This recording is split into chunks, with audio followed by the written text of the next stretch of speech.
Hello everyone. सो आज है world arthritis day, जो हम लोग हर साल 12 अक्टूबर को मनाते हैं। इस दिन का मेन ये महत्व है कि इस दिन हम लोगों में आर्थराइटिस के बारे में जानकारी देते हैं। मेरे हिसाब से जानकारी ही ज़्यादा ज़रूरी है। इस दिन पे कोई मिठाइयाँ बांटने या पटाखे फोड़ने की कोई ज़रूरत नहीं है।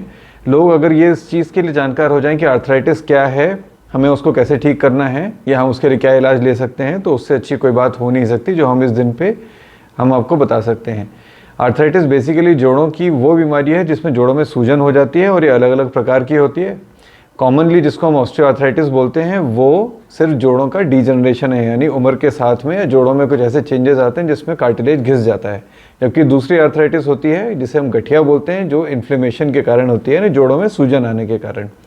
मैं आर्थराइटिस की जानकारी देने के लिए बेसिकली एक शॉर्ट फॉर्म यूज़ करता हूँ जिसे कहते हैं KYD। जैसे KYC होता है जब भी आप बैंक्स में या फाइनेंशियल ट्रांजैक्शन में जाते हैं तो उसमें नो योर कस्टमर होता है। मैं यहाँ पे बोलता हूँ know your disease, know your doctor, know your drugs. तो ये ज़्यादा ज़रूरी है। तो हमने अभी देखा आर्थराइटिस है बेसिकली जोड़ों की वो बीमारी जिसमें या तो उसमें सूजन आ जाती है, जोड़ घिसने लगते हैं। इसके लिए हमें अलग अलग तरीके का इलाज करना होता है जब हम ये डायग्नोज कर लें कि ये किस तरह का गठिया है। अगर ये डिजनरेशन के कारण है जो उम्र के साथ होता है या घिसावट के कारण होता है, तो उसके लिए हमें जोड़ों में ही कुछ ऐसे बदलाव लाने पड़ते हैं जिससे दोबारा से घुटने को हम चलने के चाल के काबिल बना पाएँ, जिसे हम फंक्शनल इम्प्रूवमेंट कहते हैं।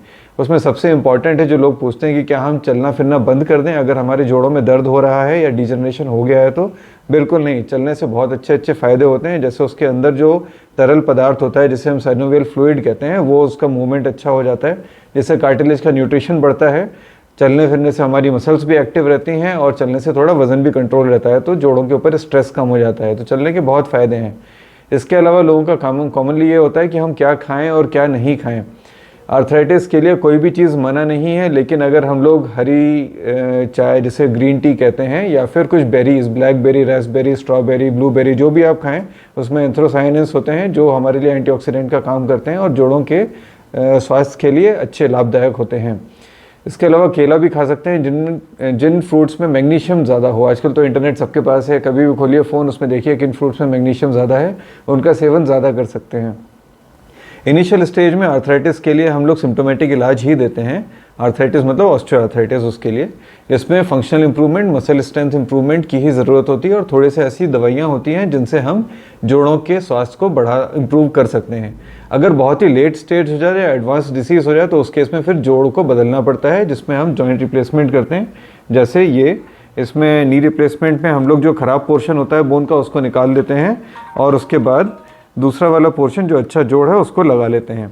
इससे जॉइंट का इम्प्रूवमेंट फंक्शन इम्प्रूव हो जाता है और पेन भी कम हो जाता है। लेकिन क्या जॉइंट रिप्लेसमेंट हर एक को कराना होता है? नहीं, ज़रूरी नहीं है। जॉइंट रिप्लेसमेंट स्टेज के अकॉर्डिंग होता है, सिर्फ एडवांस स्टेज में ही होता है। आजकल थोड़ी सी एक फ़ायदा भी है लोगों को, क्योंकि आयुष्मान स्कीम जैसी आ गई हैं, उसमें ये फ्री में हो जाता है। लेकिन इससे लोगों को बच के भी रहना चाहिए, क्योंकि आजकल ये फ्री के चक्कर में लोग बस आते हैं, लोग जैसे ही बोलते हैं डॉक्टर की मेरे घुटनों में दर्द हो रहा है तो डॉक्टर सीधा बोलते हैं आओ जी डेट ले लो, ऑपरेशन करा लो। ऐसा नहीं है।